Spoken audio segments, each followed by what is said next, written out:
Termiz tumani Orol mahallasida tug'ilganmiz. Mana shu mahallada mana bugungilar bir ajoyib katta tadbir bo'lyapti. Bugungi tadbirimizga mana shu prezidentimiz bütün xalqlarimiz o'rtasida barcha millat va elat vakillari o'rtasida ahillikni, birdamlikni ta'minlash maqsadida juda katta ishlarni amalga oshiryaptilar. Albatta ma'naviyat, ma'rifat birinchi o'rinda turadigan narsa. Mana bugun kutubxonamizni ko'rib, bu yerda nafaqat o'zbek xalqini, balki rus, turkman, Ozarbayjon va boshqa tojik millat vakillarining barchalari uchun mana shu yerda bir foydalanib, o'qib, ma'naviyatini, ma'rifatini boyitish uchun, bilimlarini boyitish uchun juda katta ishlar qilingan. Kelgusida bu yerda qilinadigan juda katta rejalarimiz bor.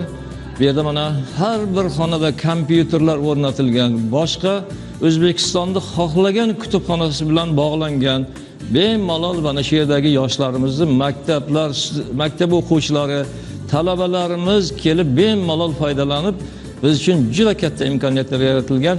Millatidan qat'iy nazar har bir sohada, tadbirkorlik sohasi bo'ladimi, boshqa sohalar bo'ladimi, hamma sohada birdek ahil hamda hamjihatlikda ishlar olib borishyapti.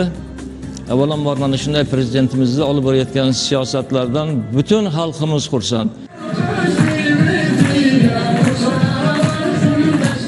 Bizga ma'lumki, hozirda O'zbekistonda 130 dan ortiq turli millat vakillari bir oila sifatida yashaymiz.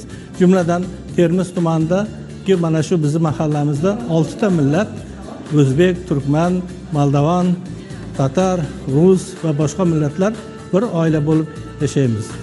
Milliy an'analarni saqlagan holda O'zbekistonni yagona vatanimiz sifatida bilamiz. Boysun tumanimizda Boysun bahori festivali boshlanyapti. Bu yerda ham alohida joylar ajratilganki, har bir millat o'zining chiqishlarini va milliyligini saqlagan holda o'zining har xil kiyimlarini, eskidan kelayotgan urf-odatlarni namoyish qilishga imkoniyat berilgan.